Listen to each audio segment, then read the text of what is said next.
여러분, 달콤 쌉쌀한 계피 좋아하시나요? 저는 향긋한 수정과도 좋아하고 계피가루를 얹은 라떼도 매우 좋아하는데요. 계피는 단순히 향긋한 맛을 주는 향신료 이상의 효능을 가지고 있다는 것 알고 계신가요? 우리가 몰랐던 계피의 효능, 함께 먹으면 좋은 음식들, 그리고 주의할 점까지 자세히 알려드릴게요. 첫 번째 계피의 효능은 바로 암 예방 효과입니다. 계피는 항산화 성분이 풍부한 음식인 거 아시나요? 우리나라뿐만 아니라 전 세계적으로 계피는 많은 사랑을 받고 있는데요. 향이 좋을 뿐만 아니라 계피의 효능 또한 뛰어나기 때문입니다. 계피에는 항산화 물질이 함유되어 있는데요. 이런 항산화 물질은 우리 몸의 세포가 노화되거나 손상되는 것을 막아주는 역할을 합니다. 특히 계피에 들어있는 시나믹 알데하이드라는 성분이 강력한 항암 효과를 가지고 있어 암세포의 성장을 억제하는 효과가 있는 것이죠. 연구에 따르면 계피는 특히 대장암이나 간암 예방에 효과적일 수 있다고 하는데요. 계피에는 항산화 물질인 폴리페놀이 풍부하게 함유되어 자유라디칼이라고 불리는 유해한 분자로부터 세포를 보호하는 역할을 합니다. 자유라디칼은 암 예방과 관련된 DNA 손상을 일으킬 수 있으므로 항산화 작용을 통해 암 예방에 도움을 줄 수 있습니다. 꾸준히 섭취하면 암 예방에 큰 도움이 될 수 있겠죠? 계피의 놀라운 효능 두 번째는 탁월한 콜레스테롤 관리입니다. 계피는 콜레스테롤 수치 조절에도 아주 유익한 식품인데요. 계피에 포함된 식이섬유와 폴리페놀 성분이 이와 같은 효능을 나타내는데 이 성분들이 혈관을 깨끗하게 유지하는데 중요한 역할을 한다고 합니다. 여러 연구에 따르면 계피에 포함된 성분들이 혈중 나쁜 콜레스테롤 LDL을 감소시키고 좋은 콜레스테롤 HDL을 증가시키는데 도움을 주고 있다고 합니다. 이는 계피에 함유된 특정 화합물이 콜레스테롤의 흡수를 억제하고 간에서 콜레스테롤의 생성을 감소시키는 작용을 할 수 있다는 것을 의미합니다. 계피는 체내에서 지방의 축적을 막고 혈관의 건강을 유지하는 데도 중요한 역할을 한다고 알려져 있죠. 고지혈증이나 고콜레스테롤 혈증은 심혈관 질환을 일으킬 수 있는 중요한 위험 요소로 알려져 있는데요. 계피는 이런 위험 요소를 관리하는 데 도움을 줄 수 있답니다. 따라서 계피를 적당히 섭취하면 콜레스테롤을 관리하는 데 유익하다고 할 수 있습니다. 심혈관 질환이 걱정되시는 분들에게는 정말 좋은 식품이죠. 세 번째, 계피의 아주 놀라운 효능은 바로 당뇨병 예방입니다. 당뇨병은 많은 분들이 고통받고 있는 질병이죠. 주위에 당뇨병 때문에 혈당 관리하시는 분들 자주 볼 수 있는데요. 그런데 계피가 당뇨병 관리에 큰 도움이 된다고 하니 놀랍지 않나요? 계피에 함유된 크로모라는 성분이 인슐린 민감성을 높여주어 혈당 수치를 안정시키는데 도움을 줄 수 있다고 하는데요. 연구에 따르면 계피를 꾸준히 섭취한 사람들은 식후 혈당이 급격하게 상승하는 것을 막을 수 있다고 합니다. 또한 계피에 포함된 시네믹 알데하이드 성분이 인슐린 민감도를 높여주고 혈당 수치를 안정시키는데 도움을 준다고 알려져 있죠. 이 성분이 인슐린이 더 잘 작용하도록 돕기 때문에 혈당을 효과적으로 조절하는데 도움을 주는 역할을 할 수 있습니다. 우리나라보다 더 계피를 좋아하는 인도에서 계피 섭취와 대사증후군에 관련한 실험이 진행되었는데요. 인도 델리 학교에서 진행한 실험 연구에 따르면 대사증후군이 있는 116명을 두 그룹으로 나눈 뒤 16주간 한 그룹은 계피 추출물을 섭취하고 다른 한 그룹은 계피가루가 들어있다고 속인 가짜 약을 섭취하게 했는데요. 16주 뒤 확인했더니 계피 추출물을 먹은 그룹은 가짜 약을 먹은 그룹에 비해 대사증후군에 악영향을 주는 체중, 혈당, 콜레스테롤 등의 수치가 개선되었다고 합니다. 참으로 놀랍죠. 물론 계피를 꾸준히 섭취하는 것만으로도 당뇨병을 완전히 예방할 수 있는 것은 아니지만 식이요법에 포함시킬 수 있는 좋은 재료라는 점은 분명합니다. 네 번째, 계피의 놀라운 효능은 바로 항염작용입니다. 계피가 항염작용까지 있다니 참 신기하죠? 계피에는 항염증 작용이 있는 화합물이 함유되어 있는데요. 계피에 들어있는 시나믹 알데하이드 성분은 염증을 줄이는데 효과적이라고 연구 결과도 있습니다. 이 성분은 몸속 염증 반응을 억제해 주어 관절염, 근육통, 염증성 질환이 있는 분들에게 매우 유익한 식품이죠. 특히 체내에서 발생하는 염증은 만성적인 질환을 유발할 수 있기 때문에 이를 예방하는 것이 중요한데요. 계피를 섭취하면 몸속 염증을 낮춰주는데 도움을 줄 뿐만 아니라 면역력 강화에도 긍정적인 영향을 미친다고 알려져 있습니다. 겨울철에는 찬바람과 습기로 인해 염증이 쉽게 발생하는데 계피를 섭취하면 몸을 따뜻하게 해주고 염증을 예방하는 데 도움이 됩니다. 계피 섭취가 일상적인 건강 유지, 특히 쌀쌀한 겨울에 아주 좋은 영향을 미친다고 할 수 있죠. 그렇다면 이것들과 계피와 함께 먹으면 계피의 효능이 2배가 된다는데요. 계피와 함께 먹으면 더 좋은 음식은 무엇일까요? 바로 알려드릴게요. 계피와 함께 먹으면 좋은 음식, 첫 번째는 요거트입니다. 계피를 요거트와 함께 먹으면 정말 맛있고 건강에도 좋다는 거 아시는 분 있나요? 혹시 그릭 요거트나 프로바이오틱스 같은 단어들 들어보셨죠? 요거트에는 단백질, 칼슘, 프로바이오틱스 등의 영양소가 풍부하게 함유되어 있는데요. 요거트는 발효식품으로 몸에 좋은 프로바이오틱스가 풍부해서 장 건강에 도움을 주는데 계피와 요거트를 함께 섭취하면 서로 시너지 효과를 낼 수 있습니다. 그리고 계피의 항염작용과 혈당 안정 효과가 더해져서 건강을 더욱 향상시킬 수 있죠. 요거트에 계피를 넣으면 소화 기능을 개선하고 특히 요거트에 계피를 넣으면 체내 지방을 태우는데 도움이 되는 효과가 있어 요거트와 계피를 함께 섭취하면 소화를 돋고 체중 관리에도 매우 좋습니다. 그게 다가 아니죠. 계피의 매콤달콤한 향이 요거트와 잘 어울려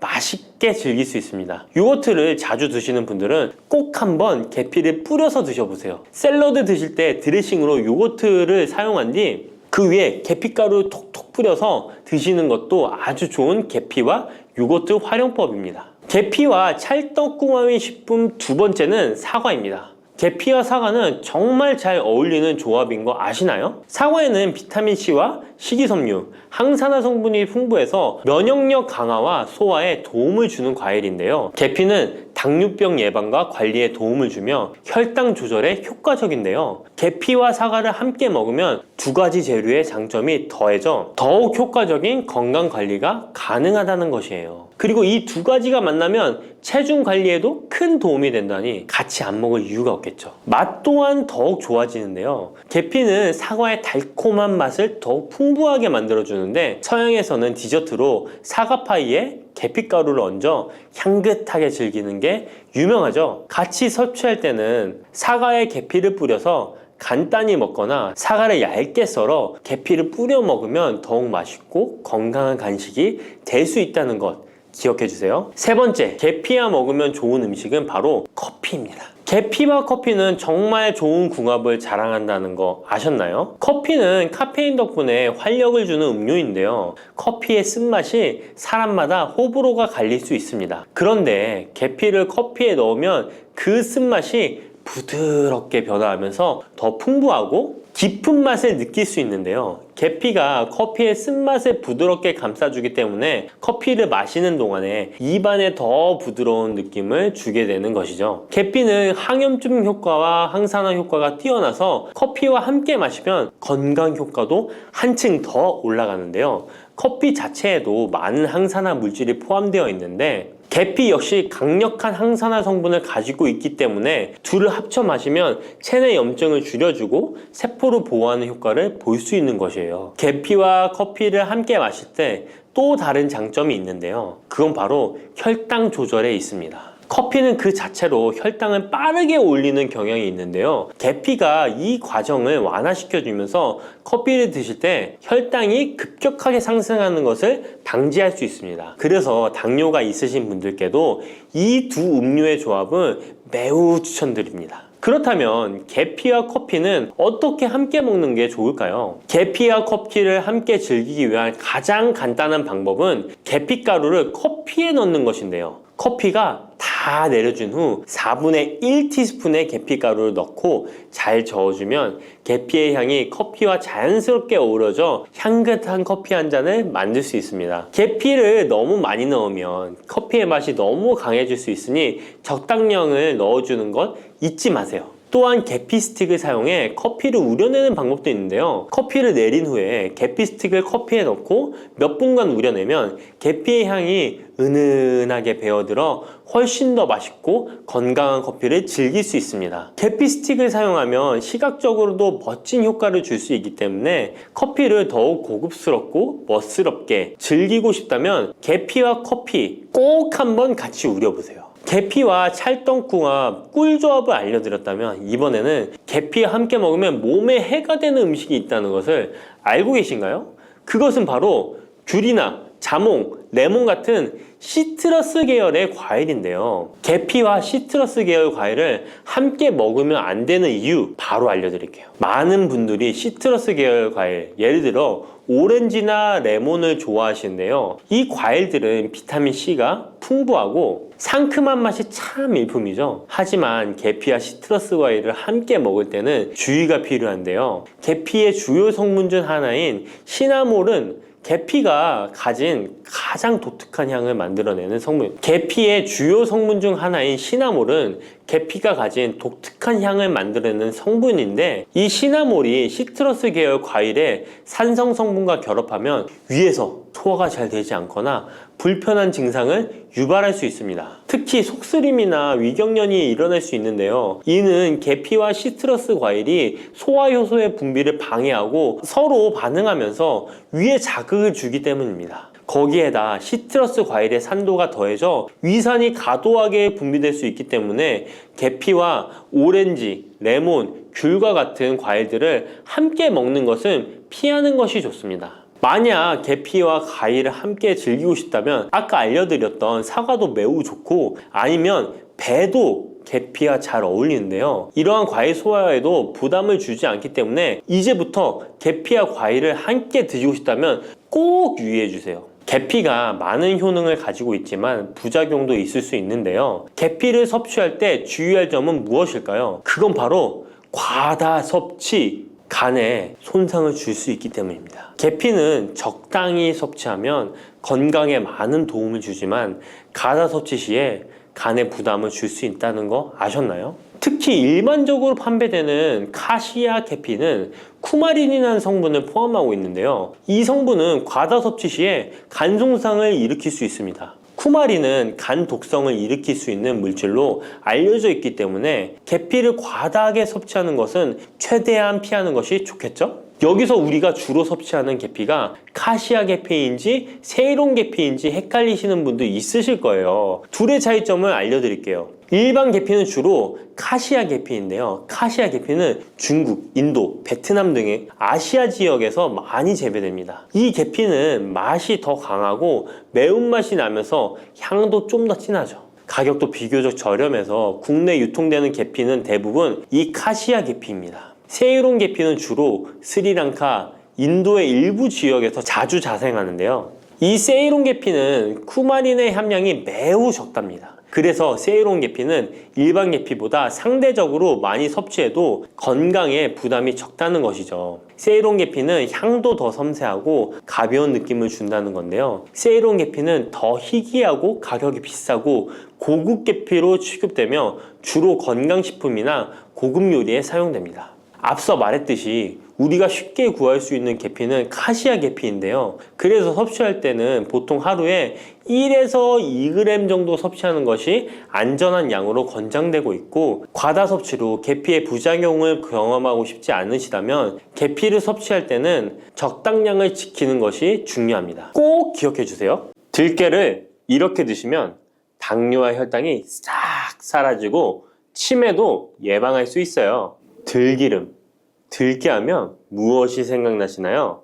들기름에 북어와 미역국을 구수하게 볶아 시원한 북어 미역국을 끓여 먹어도 정말 맛있죠? 건강에도 좋다는 이 들기름과 들깨 잘못 먹으면 암에 걸리고 혈관 건강에도 악영향을 줘서 치매도 유발할 수 있다는 사실 알고 계셨나요? 들깨의 효능과 어떻게 먹을 때 건강을 해쳐 암에 걸리고 치매를 유발하는지, 그리고 어떻게 먹는 것이 건강하게 먹는 방법인지, 어떻게 보관하는 것이 가장 좋은 방법인지 들깨에 대한 모든 것 알려드릴게요. 나이가 들면서 산책하기도 힘들고 관절이 쑤시고 무릎 통증 때문에 힘드시지 않으신가요? 들깨의 첫 번째 효능은 바로 관절염에 좋다는 것입니다. 무릎이나 관절 통증 때문에 병원에서 진통제를 처방받으시잖아요. 이때 처방받는 진통소염제의 역할은 몸속에 프로스타글란딘이라는 물질의 생성을 억제해서 통증을 막아주는 건데요. 들깨 속에는 식물성 오메가3 지방산인 알파리놀렌산이 함유되어 있는데, 이는 체내에서 염증을 일으키는 프로스타글란딘의 생성을 억제하는 데 아주 좋은 효능을 발휘합니다. 우리가 오메가3를 먹는 이유 중에 하나도 혈관 건강이나 피를 맑게 해준다 등의 역할도 있지만, 몸속에 미세 염증을 잡아주는 역할도 있어 드시는 분들이 정말 많은데요. 들깨가 바로 이런 염증 유발물질을 억제해줘서 진통 역할을 한다는 것이에요. 그리고 들깨의 두 번째 효능은 바로 뼈 건강에 도움을 준다는 것입니다. 들깨는 관절염과 무릎 통증을 완화시켜주는 성분이 들어있을 뿐만 아니라 바로 뼈 건강에도 도움을 주는 식품인데요. 바로 칼슘 함량이 높기 때문입니다. 들깨의 100g에는 390mg 정도 되는 칼슘이 함유되어 있어 뼈 건강에 아주 도움을 줄 수 있는 좋은 식품이기도 합니다. 그래서 뼈 건강에 아주 도움을 줄 수 있는 좋은 식품이기도 합니다. 그래서 들깨를 꾸준히 섭취하면 골다공증 예방에도 참 좋은데요. 골다공증은 중년 이후 노화가 진행될 때 영양 불균형이 생기면서 많이 발병하게 되는데요. 여성의 경우 폐경 이후에 골밀도가 많이 감소해서 골다공증이 발생하는 경우가 많습니다. 노인의 골반 골절은 65세 이상은 30%가 1년 내에 사망하고 80세 이상은 50%가 2개월 내에 사망할 수 있으므로 노인의 뼈에 대한 관리는 매우 중요한데요. 골다공증의 관리는 뼈 건강을 유지하고 골절 위험을 줄이기 위해 중요합니다. 뼈 건강을 위해 들깨 꾸준히 섭취하는 게 좋겠죠? 나이가 들면서 깜빡깜빡하는 일이 잦아지고 기억력이 떨어져 고민되시는 분이 많으시죠? 이제 걱정하지 마세요. 세 번째 들깨 효능은 바로 뇌 건강, 뇌신경을 튼튼하게 해주고 기억력을 높여주며 치매를 예방하는 데 도움을 준다는 것입니다. 이렇게 좋은 효능이 있는 이유는 들깨에 바로 아까 잠깐 말씀드린 오메가3가 풍부하게 함유되어 있기 때문입니다. 오메가3는 등푸른 생선에 많이 함유되어 있다고 알고 계시잖아요. 이것은 동물성 오메가3고요. 식물성 오메가3인 알파리놀렌산이 들깨에 많이 함유되어 있는데요. 들깨에 함유된 지방산 중에서 60%가 바로 알파리놀렌산입니다. 이 알파리놀렌산은 뇌신경 보호에 탁월한 효과가 있는데요. 어떻게 뇌신경을 보호하느냐? 뇌신경에 염증을 일으켜 망가뜨리는 사이토카인이라는 물질이 있는데요. 이런 사이토카인 물질의 분비를 감소시키고요. 또 알츠하이머 치매 환자의 뇌에 많이 발견되는 비정상적인 단백질인 베타 아밀로이드도 바로 이 알파리놀렌산이 감소시키기 때문입니다. 참치에 많이 함유되어 있다는 DHA 들어보셨죠? DHA가 바로 대표적인 뇌기능 강화 물질인데요. 이 DHA가 기억을 높이는 데 도움을 주고 학습 능력 또한 좋게 하는데요. 이 DH는 체내에 합성되지 않아 식품으로 섭취를 해야 합니다. 들깨에 함유된 알파리놀렌산이 흡수될 때 바로 이 DHA로 전환이 됩니다. 어린이 전용 오메가3 같은 경우도 성인보다는 EPA보다 DHA 함유량이 높은 영양제도 많죠? 들깨가 뇌신경, 뇌 건강에 좋은 이유가 바로 이겁니다. 네 번째 들깨의 효능은 심장을 건강하게 하고 뇌혈관의 노화를 막아주는데 도움을 준다는 것입니다. 알파리놀렌산이 체내에 흡수될 때 DHA로 변환된다고 했잖아요. 그뿐 아니라 바로 EPA로도 변환이 되는데요. 이 EPA가 어떤 역할을 하냐면 바로 혈소판 응집을 억제해 혈관에 혈전이 생기는 것을 방지하는 효능이 있습니다. 그리고 혈관을 튼튼하게 하는 효능과 혈액의 중성지방과 나쁜 콜레스테롤인 LDL을 낮추고 좋은 콜레스테롤인 HDL을 높여주는 역할도 합니다. 미국의 심장협회에서는 허혈성 뇌졸중, 심장마비로 인한 돌연사, 관상동맥 질환 등의 위험을 감소시키기 위해 매주 1에서 2회 이상 오메가3 지방산이 풍부한 등푸른 생선을 섭취하는 것이 도움을 준다고 발표했습니다. 그런데 이 오메가3 지방산의 함량을 살펴보면 100g당 오메가3 지방산의 함량이 연어에는 11.5g, 고등어에는 9.9g, 들깨에는 무려 63.1g이나 함유되어 있습니다. 정말 많이 함유되어 있죠? 들깨에는 연어에 비해 5배 이상 들어있다는 것입니다. 들깨를 꾸준히 드셔서 혈관도 건강하게, 심장도 튼튼하게 유지하시기 바랍니다. 5번째 들깨의 효능은 바로 변비에 좋다는 것입니다. 들깨의 껍질에는 식이섬유가 풍부한데요. 들깨 100g에는 18g 정도로 풍부한 식이섬유가 함유되어 있습니다. 이 식이섬유는 장내에서 수분을 흡수하게 되는데요. 수분을 흡수하여 대변을 무르게 하고 장 운동도 촉진하여 변비를 예방하는 데 도움을 주는 것입니다. 또한 불포화 지방산이 풍부한데요. 들깨에 함유된 리놀렌산이 대장의 염증을 억제해주고 변비로 인해 발생할 수 있는 대장질환 또한 예방하는 데 도움을 줄 수 있습니다. 6번째 들깨의 효능은 바로 췌장을 건강하게 하는데 도움을 준다는 것입니다. 들깨에 풍부하게 함유된 루테올린이라는 성분이 있는데요. 이 성분이 몸 안에서 인슐린에 대한 반응도를 높이는 기능을 합니다. 이게 무슨 말이냐면 췌장에서 인슐린을 조금만 분비하게 돼도 몸 안에서 이 인슐린이 작용을 잘해서 혈당이 급격히 올라가는 것을 막아주고 이렇게 되면 췌장에서 인슐린 분비를 줄일 수 있겠죠. 이렇게 췌장의 부담을 많이 덜어줄 수 있다는 것입니다. 루테올린을 통한 인슐린 반응도가 높아지면 당뇨도 예방할 수 있고 혈당 조절에도 많은 도움을 받을 수 있는 것입니다. 7번째 들깨의 효능은 알레르기성 질환을 예방하는데 도움을 주는 것입니다. 들깨에 오메가3 지방산이 많이 함유되어 있다고 했잖아요. 이 오메가3 지방산이 염증을 억제하고 면역력을 강화시키는 효과가 있어서 알레르기 증상을 예방하고 완화시키는데 도움을 줄 수 있는 것입니다. 그리고 또 비타민 E가 풍부하게 함유되어 있는데요. 비타민 E는 항산화 작용에 뛰어나고 알레르기 반응을 일으키는 물질인 히스타민의 분비를 억제하는 효과가 있습니다. 알레르기에 처방받는 항히스타민제와 비슷한 기전이라고도 어찌 보면 볼 수 있겠죠. 8번째 들깨의 효능은 빈혈에 좋다는 것입니다. 들깨 100g에는 철분이 약 14mg 정도로 함유되어 있는데요. 이는 시금치의 약 2배에 해당됩니다. 시금치보다도 철분 함량이 높아 빈혈에 도움을 줄 수 있는 것이고 그뿐만 아니라 들깨에 함유된 비타민 B1, 2는 조혈작용을 도와주는데요. 조혈작용이란 혈액 속의 혈구를 만들어내는 과정을 말합니다. 빈혈이 있는 분들이 들깨를 꾸준히 드신다면 빈혈을 개선하는 데 많은 도움을 받을 수 있는 것이죠. 자, 그런데 이렇게 좋은 들깨도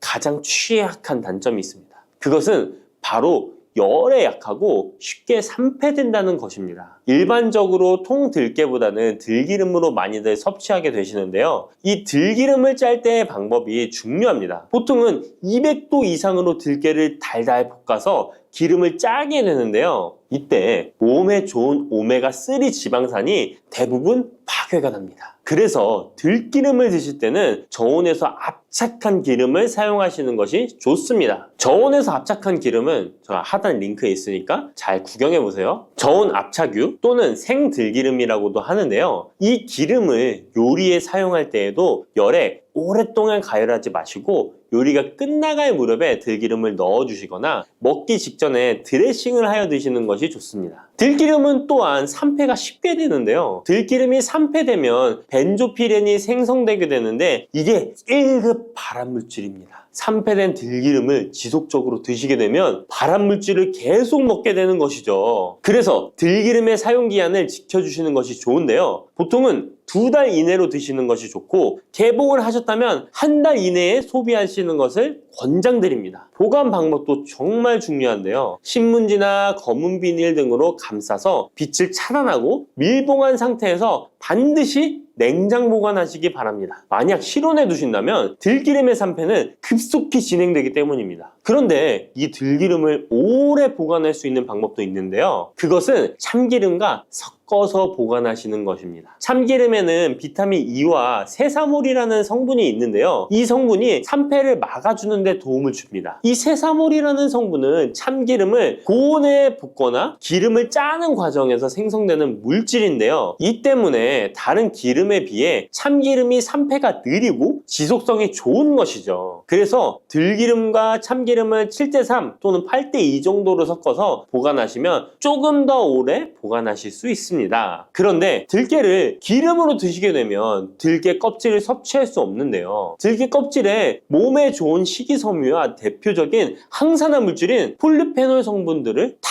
버리게 되는 것입니다. 그래서 들깨를 제대로 드시려면 들기름보다도 통들깨 자체로 드시는 것이 좋습니다. 마트에 가면 통들깨보다도 들깨 가루를 많이 판매하시는데요. 들깨 가루는 산패가 빨리 되기 때문에 통들깨를 구매해 드시길 바랍니다. 통들깨를 구매하시면 그 안에 작은 돌이라든지 이물질이 들어있어 세척을 잘 해주셔야 되는데요. 세척하는 방법 알려드릴게요. 먼저 들깨를 물에 담가 씻어줍니다. 그리고 물 위에 뜨는 것만 채로 걷어 옮겨주시기 바랍니다. 그렇게 하면 바닥에 이물질만 남는데요. 이것을 버리고 또 물에 담가 씻어주고 물 위에 뜨는 것만 채로 걷어 옮겨주시면 됩니다. 이 같은 작업을 3번, 4번 반복해주면 되는데요. 이렇게 하면 통들깨를 깨끗하게 세척할 수 있습니다. 깨끗하게 세척한 통들깨는 자연 건조해 주셔도 되긴 하지만 시간이 오래 걸리니 팬에 담아 약한 불로 건조시켜 주시거나 쉬운 방법은 전자레인지를 이용하시면 됩니다. 전자레인지를 이용한 건조 방법 알려드릴게요. 세척한 통들깨를 접시에 담아 주시고요. 이렇게 해서 5분 정도 돌려주시고요. 상태를 확인해 줍니다. 아직 덜 건조되었을 거예요. 한 번에 오랜 시간 전자레인지에 돌리면 들깨가 탈 수 있으니까 이렇게 5분 정도씩 돌려가며 상태를 확인해 주면서 완전히 건조될 때까지 이 작업을 해주시면 됩니다. 완전히 건조된 통들깨는 그냥 스푼으로 떠서 드셔도 되고요. 먹을 만큼씩 믹서기에 갈아서 음식에 넣어 드셔도 되고 통들깨 자체로 음식에 넣어 드셔도 됩니다. 이렇게 하시면 들깨를 산패되지 않은 상태로 신선하고 건강하게 버리는 것 없이 드실 수 있습니다. 팥을 이렇게 드시면 당뇨 사라지고 뱃살 쏙 빠져요. 여러분, 겨울에 동지가 되면 우리가 무엇을 먹나요? 바로 팥죽이죠. 또 겨울 간식으로 이 팥이 들어간 붕어빵, 호빵 같은 간식도 자주 먹는데요. 이 팥과 함께 먹으면 보약과 같은 효과를 만들 수 있는 식품들도 있고 또 잘못 먹으면 오히려 건강에 마이너스가 되는 음식도 있습니다. 그래서 오늘은 이 팥의 효능 8가지와 드실 때 주의할 점, 그리고 함께 드시면 좋은 음식 4가지에 대해 알려드리겠습니다. 팥하면 생각나는 음식이 있으신가요? 저는 사람들이 평소에 팥을 많이 안 먹는다고 생각했는데 의외로 팥이 들어간 음식이 많이 있더라고요. 대표적인 음식은 시루떡이 있고요. 겨울에 간식으로 많이 먹는 붕어빵, 또 제과점에서 사 먹는 빵들에도 팥이 많이 들어있습니다. 여름엔 팥빙수도 많이 먹고요. 겨울엔 팥죽도 종종 먹게 됩니다. 자,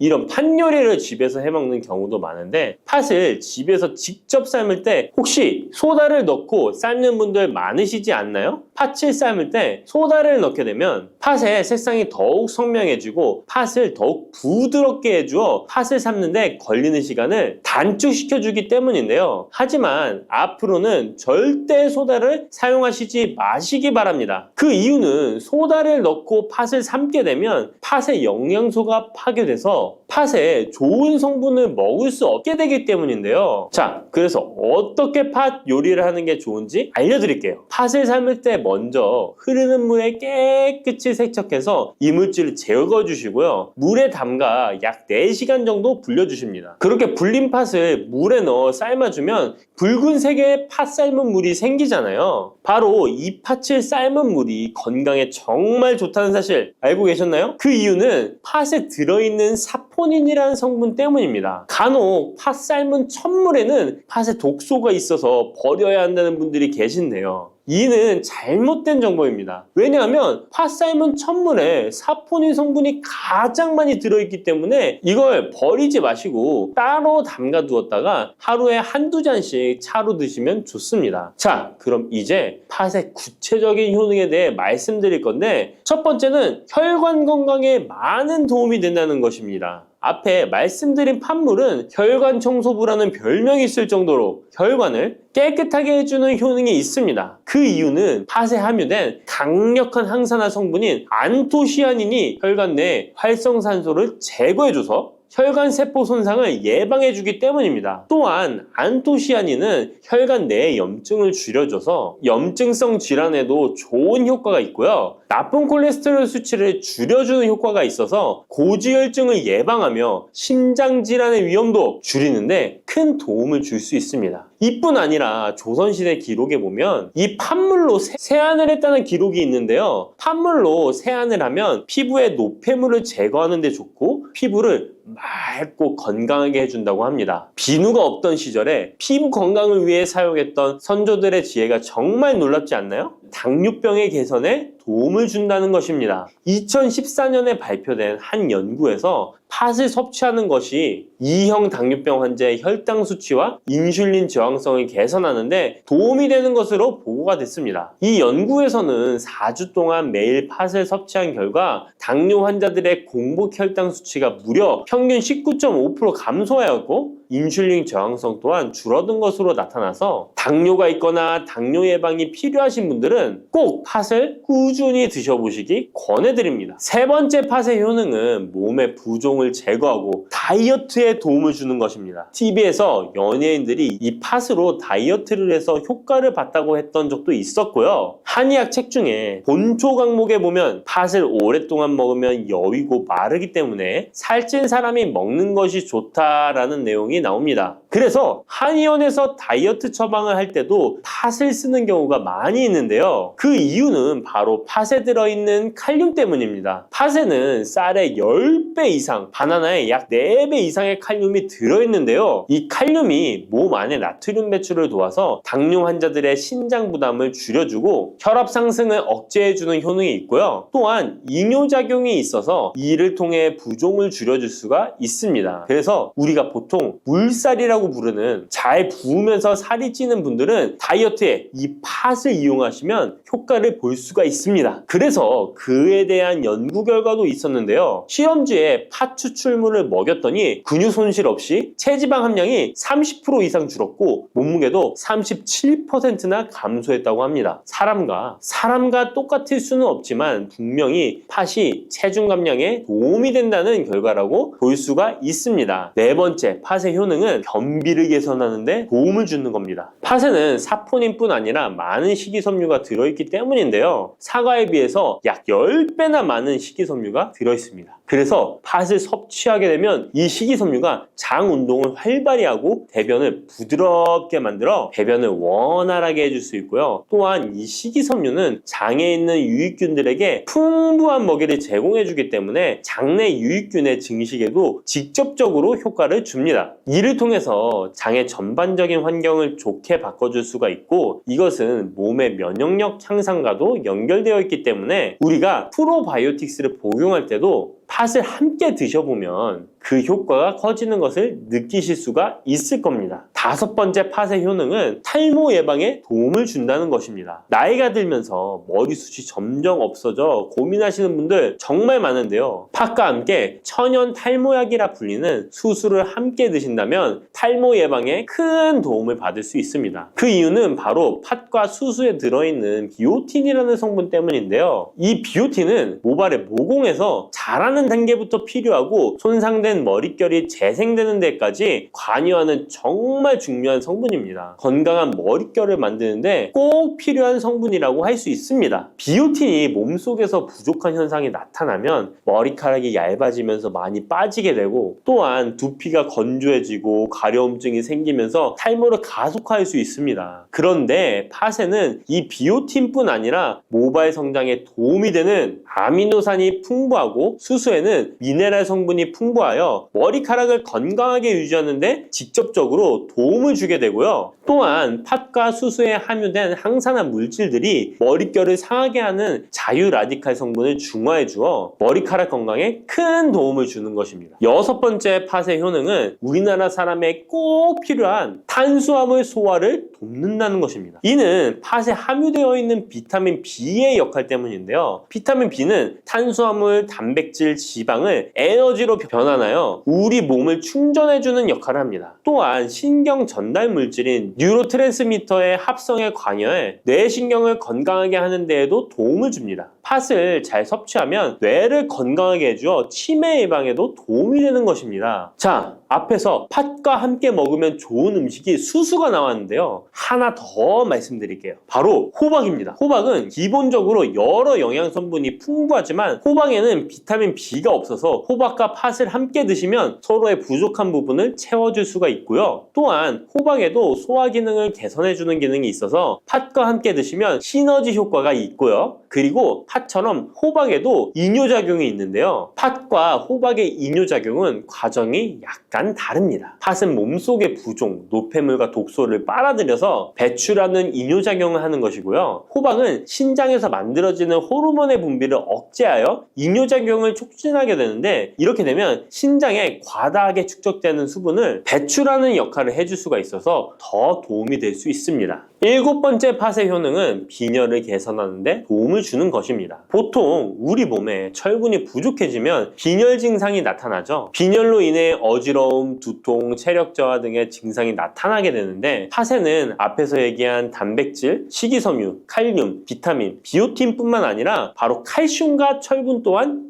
풍부합니다. 팥에 함유된 철분의 함량이 우유의 약 100배나 된다는 사실 알고 계셨나요? 그래서 팥을 드시면 철분 부족으로 인한 빈혈을 개선하는데 도움이 되기 때문에 빈혈 있으신 분들은 꼭 기억하시면 좋겠습니다. 여덟 번째 팥의 효능은 스트레스를 줄여주는데 도움을 준다는 것입니다. 팥에 함유된 비타민 B가 신경계를 안정화시켜주는 효과가 있어서 스트레스로 오는 증상들을 줄여줄 수가 있고요. 또 팥에는 마그네슘의 함량도 높은데요. 마그네슘 또한 신체의 스트레스 반응을 조절하는 데 중요한 역할을 합니다. 팥 속에 들어있는 마그네슘을 통해서 스트레스로부터 몸이 회복되는 데 도움을 받을 수가 있습니다. 그리고 팥에는 복합 탄수화물도 풍부한데요. 복합 탄수화물은 천천히 소화되어 급격한 혈당 상승을 방지하고 일정한 에너지 공급을 유지하는 데 도움이 됩니다. 이는 스트레스 상황에서도 안정적인 에너지 공급을 유지할 수 있게 해줘서 스트레스를 관리하는 데 도움이 될 수 있습니다. 이렇게 좋은 팥도 드실 때 주의사항이 있는데요. 과하게 많이 드시면 이뇨작용 때문에 몸에 무리를 줄 수 있는데요. 이를 방지할 수 있는 방법이 있습니다. 바로 찹쌀과 함께 드시는 겁니다. 팥죽을 끓일 때 찹쌀을 넣어 함께 죽을 만드는 경우도 있고 쫄깃쫄깃한 찹쌀로 경단, 새알을 만들어 넣어 먹는 경우도 있죠. 선조들의 지혜가 정말 놀라운데요. 이렇게 찹쌀과 팥을 함께 드시면 팥 때문에 몸 안에 수분이 과하게 빠져나가는 것을 찹쌀이 막아줘서 문제가 생기지 않게 해주는 것입니다. 그리고 다른 주의사항은 팥의 찬 성질인데요. 그래서 장이 좋지 않은 분들이 팥물을 많이 드시게 되면 소화불량, 복부팽만, 복부 통증을 일으킬 수 있으니까 주의하셔서 조금씩 드셔보시는 게 좋고요. 만약에 이런 점이 불편한 경우에는 생강과 함께 드시면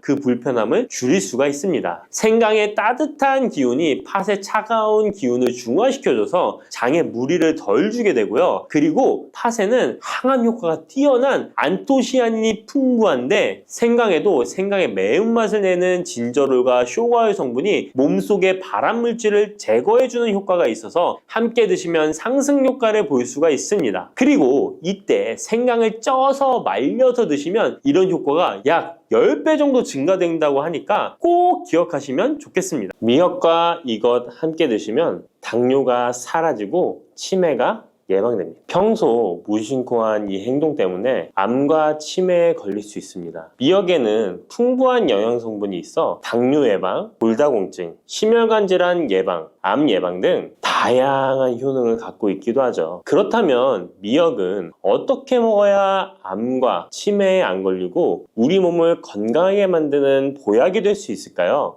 미역국 끓일 때 고소한 들기름에 미역을 달달 볶아서 끓여 먹으면 정말 맛있잖아요. 그런데 절대로 미역을 볶을 때 들기름을 넣고 조리하시면 안 됩니다. 들기름은 오메가3 지방산과 혈관의 콜레스테롤을 제거하고 노폐물을 배출하여 혈관을 건강하게 해줍니다. 또한 동맥경화를 방지하여 심혈관 질환을 예방하고 뇌신경을 활발하게 하여 치매 예방에도 좋은 효능이 있습니다. 그런데 들기름은 다른 점이 낮아 열을 가하게 되면 산패가 되어 좋은 성분은 없어지고 1급 발암물질인 벤조피렌이 생성됩니다. 벤조피렌은 암을 발생시킬 뿐만 아니라 뇌 분비계의 장애를 일으키고 뇌 건강에 악영향을 주는 정말 위험한 물질입니다. 건강에 좋은 줄 알고 넣은 들기름 때문에 오히려 건강을 해치는 독을 먹는 상황이 되는 거죠. 들기름은 미역국을 다 끓인 다음에 마지막에 한 스푼 넣어 드시면 들기름의 효능과 고소한 맛을 온전히 누릴 수 있습니다. 미역과 함께 드시면 절대 안 되는 두 번째 음식은 바로 대파입니다. 다른 국이나 찌개를 끓일 때는 파를 꼭 넣는데 유독 미역국을 끓일 때는 왜 파를 넣지 않는 걸까요? 그 이유는 미역과 대파 둘 다 알긴산이라는 성분이 있는데 이 알긴산은 미끌거리는 식감이 있습니다. 함께 드시게 되면 식감이 나빠지는 이유도 있지만 식감보다도 더 중요한 이유가 있습니다. 대파에는 인과 유황 성분이 있는데요. 미역과 대파를 함께 드시게 되면 대파 안에 인과 유황 성분 때문에 미역에 함유된 칼슘의 흡수를 방해받게 됩니다. 미역에는 칼슘이 엄청나게 많이 들어있는데요. 미역에 함유된 칼슘의 함량은 100g당 960mg이고요. 우유에 함유된 칼슘의 함량은 100g당 105mg입니다. 우유보다 9배 정도나 더 많다는 것이죠. 성인 기준 하루 칼슘의 권장 섭취량이 600mg에서 700mg 정도인데요. 미역국을 한 그릇만 드셔도 충분히 섭취하실 수 있는 양입니다. 우유를 소화 못 시키는 분들이 칼슘을 섭취하기 위해서는 미역이 정말 좋은 식품이 되는 거죠. 이렇게 많은 칼슘은 우리 몸의 뼈를 튼튼하게 해주고 골다공증 예방에 도움을 주는데요. 이 골다공증 예방은 50대 이후의 여성분들에게는 정말 중요한 효능입니다. 골다공증으로 인해 골반뼈가 골절이 될 경우에 65세 이상은 30%가 1년 내에 사망하고 80세 이상은 50%가 2개월 내에 사망을 할 수 있다는 통계가 있습니다. 나이가 들어갈수록 미역을 충분히 섭취하시는 것을 추천드립니다. 이런 칼슘 보충제에 정말 중요한 미역을 대파와 함께 드신다면 칼슘 흡수가 제대로 되지 않는 것이죠. 미역에 미끌미끌한 성분이 알긴산이라고 했잖아요. 이 알긴산도 우리 몸에 정말 중요한 역할을 해줍니다. 바로 알긴산은 다른 물질을 흡착하는 성질이 있어 혈관 내에 나쁜 콜레스테롤을 흡착하여 배출을 도와줍니다. 이렇게 되면 동맥경화를 예방할 수 있고 혈액순환을 원활하게 하며 심혈관 질환을 예방하는 데 도움을 줄 수 있습니다. 미역이 피를 맑게 한다고 하잖아요. 바로 이 알긴산의 효능 때문에 혈관이 깨끗해지기 때문입니다. 또한 알긴산은 장 운동을 촉진하고 배변 활동을 원활하게 하여 변비 예방에 도움을 줍니다. 이는 미역의 풍부한 식이섬유와 함께 장 건강에 도움을 주는 거죠. 미역에 함유된 풍부한 식이섬유는 당뇨 예방에 탁월한 효능을 발휘하는데요. 국립보건원에서 장년층 7,400명을 대상으로 추적 조사를 해봤는데 해조류를 전혀 먹지 않는 사람과 매일 미역국 반 그릇 이상의 해조류를 섭취한 사람의 당뇨병 발생 위험도를 조사했는데 하루에 미역국 반 그릇 이상 먹는 사람이 해조류를 전혀 먹지 않는 사람에 비해 당뇨병 발생 위험도가 20%가 낮았습니다. 미역의 풍부한 식이섬유는 급격히 오르는 혈당을 막아주는데요. 식이섬유가 소화의 속도를 늦춰주고 인슐린의 분비를 조절해주기 때문입니다. 식이섬유는 포만감을 높여주고 칼로리가 낮아 식사량을 조절하는 데 도움을 주고 체내에 노폐물과 독소를 배출하여 체중을 감량하는 데도 도움을 주어 다이어트 식품으로도 많이 활용되고 있습니다. 미역국은 또 아이를 출산한 산모들이 반드시 먹는 음식인데요. 미역의 풍부한 요오드는 출산 후 늘어난 자궁을 수축시켜주는 데 도움을 주며 모유가 잘 나오도록 도와줍니다. 또한 요오드는 피를 멎게 하여 상처를 빨리 아물게 하는 역할도 해줍니다. 칼슘과 철분이 풍부하여 출산 후에 흥분된 신경을 안정시켜주고 혈액의 생성을 도와 산모의 빈혈 예방에 도움을 주게 됩니다. 또한 칼륨이 풍부한데요. 칼륨은 체내 나트륨을 배출해주는 역할을 해줘 산모의 부종을 완화시켜주는데 탁월하기도 합니다. 그리고 요오드는 산모에게 좋을 뿐만 아니라 신진대사를 촉진하여 몸에 에너지를 보충해주는 역할을 합니다. 요오드가 부족할 때 나타나는 증상들이 있는데요. 몸에 기력이 없다고 하죠. 힘이 없고 피로감이 높아지게 됩니다. 신진대사가 원활하지 않기 때문에 몸의 영양소를 소모하지 않게 되어 체중이 증가하게 되고요. 피부가 건조해져 거칠어지고 탈모도 일어날 수 있습니다. 나이 들면서 인지 능력이 떨어지는 것도 요오드 부족의 한 현상일 수도 있습니다. 요오드가 부족하면 우리 몸의 호르몬의 중추적인 역할을 하는 갑상선에 문제가 생기는데요. 바로 갑상선 저하증이 생길 수 있습니다. 이러한 문제들을 미역을 섭취함으로 예방할 수 있는 건데요. 요오드의 하루 권장 섭취량은 2.4mg입니다. 미역국 한 그릇에는 요오드가 약 1.1mg 정도 함유되어 있으니 미역국은 하루에 한두 그릇만 드시길 바랍니다. 요오드는 과하게 섭취하게 돼도 문제가 생기는데요. 요오드의 섭취량이 많아지면 갑상선염이나 다른 갑상선 질환도 유발할 수 있습니다. 특별히 갑상선이 약하신 분들은 미역을 섭취하는데 주의하셔야겠습니다. 갑상선은 우리 몸에서 가장 중요한 내분비 기관 중 하나인데요. 갑상선은 목 부분, 기관지 아래에 위치한 나비 모양의 내분비 기관인데요. 중요한 여러 기능을 하지만 그 중에서도 대사율을 조절하는 역할이 있습니다. 갑상선에 T3, T4 호르몬을 분비하여 우리 몸의 에너지 소비와 체온 조절을 하는데 중요한 역할을 하게 됩니다. 갑상선 호르몬은 신경 시스템의 정상적인 기능을 유지하는데 꼭 필요한데요. 호르몬이 제대로 분비되지 않아 수치가 너무 높거나 낮게 되면 우울, 불안 증세, 기억력 감퇴 등의 문제도 발생할 수가 있습니다. 이 갑상선 호르몬에 영향을 미치는 것 중에 요오드가 있는데요. 요오드가 부족하면 세계보건기구에서는 뇌세포가 손상되고 치매가 발생할 수 있다고 보고하고 있습니다.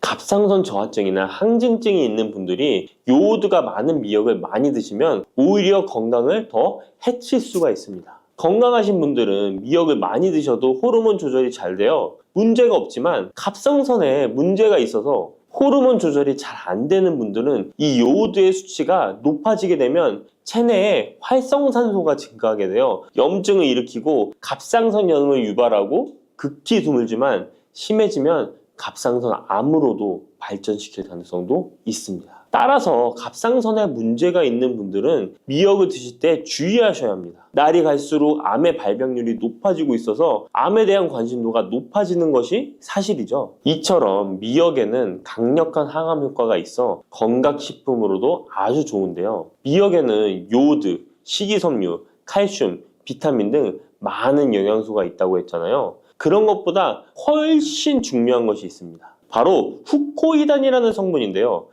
이 성분이 바로 강력한 항암 작용을 한다고 알려져 있습니다. 코이단 성분은 미역의 줄기보다 미역귀에 7배나 많이 들어있어 요즘에 미역귀가 항암식품으로 많이 알려져 있습니다. 이 후코이단은 암세포가 스스로 사멸되도록 유도하는 효능이 있습니다. 이러한 효능으로 암세포가 생기는 것을 막아주고 전이 되는 것도 방치할 수 있는 거죠. 후코이단은 특히 폐암, 간암, 대장암, 유방암, 백혈병에 효능이 좋다고 입증된 논문들이 발표되기도 했습니다. 후코이단은 항암 작용 외에도 콜레스테롤 혈관에 흡착되지 않도록 막아주고 혈류를 원활하게 해주어 혈관을 건강하게 해주는 역할을 해줍니다. 이렇게 혈관을 깨끗하게 해주어 뇌졸중과 뇌경색, 심근경색 등의 심혈관 질환도 예방할 수 있습니다. 미역귀와 함께 토마토를 드시면 항암 효과를 극대화할 수 있는데요. 토마토가 채소의 왕으로 불리며 우리 몸에 정말 좋다는 사실 알고 계시죠? 토마토에는 라이코펜이라는 항산화 성분이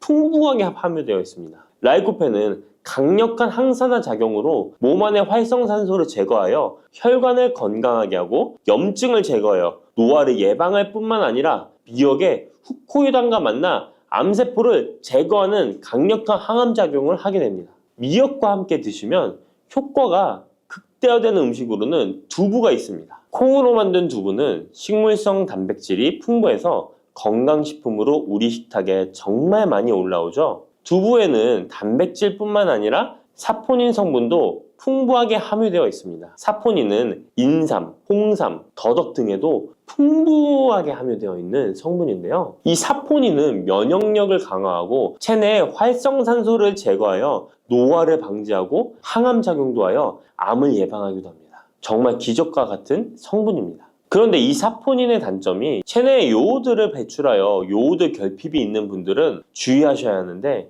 미역과 함께 드신다면 미역에 함유된 풍부한 요오드와 사포닌의 만남으로 미역의 섭취로 과다할 수 있는 요오드의 양을 두부의 사포닌이 배출시켜주어 걱정 없이 드실 수 있게 되는 것이죠. 칼슘은 뼈를 튼튼하게 만들어준다고 상식적으로 알고 계시잖아요. 우리 몸에는 칼슘이 많아도 골다공증이 생긴다는 사실 들어보셨나요? 칼슘이 풍부한 우유를 많이 마시는 덴마크나 스웨덴 같은 나라에서 골다공증이 많다고 합니다. 오히려 많은 칼슘이 오히려 혈관이나 심장에 쌓여서 석회화를 일으켜 건강을 해치게 되는데요. 그렇다고 칼슘이 많은 음식을 안 먹을 수도 없고 어떻게 해야 할까요? 걱정하지 마세요. 해결책 바로 알려드릴게요. 그것은 바로 계란과 함께 드시면 해결됩니다. 계란에 들어있는 다양한 영양 성분이 오스테오칼신이라는 단백질을 활성화시켜 주는데, 이 단백질은 뼈를 강화하고 칼슘이 뼛속으로 제대로 흡수할 수 있도록 도와줍니다. 이 오스테오칼신을 활성화해주는 역할을 하는 게 비타민 K2인데, 우리나라에서는 허가가 늦게 나서 그동안 정식으로 섭취 못했던 비타민 K2도 지금은 허가가 나서 요새 영양제를 보면 칼슘과 마그네슘, 비타민 D와 비타민 K까지 같이 들어있어 칼슘의 흡수를 더욱 용이하게 만들어주는 영양제도 쉽게 찾아볼 수 있습니다. 그런데 이렇게 칼슘을 아무리 많이 섭취해도 흡수가 안 돼 그대로 혈관에 남게 되면 쌓이고 쌓여서 석회화를 유발시킬 수 있겠죠? 이처럼 미역과 계란을 함께 섭취하면 칼슘의 흡수를 도울 뿐 아니라 우리 몸의 pH 균형을 잡아주는 데도 중요한 역할을 해줍니다. 미역은 알칼리성 식품이고 계란은 산성 식품으로 같이 섭취하면 약 알칼리성 상태로 유지시켜줍니다. 게다가 소화에도 좋고 미역은 단백질과 잘 어울리니 계란과 함께 먹으면 소화도 잘 되고 우리 몸의 흡수도 잘 된답니다.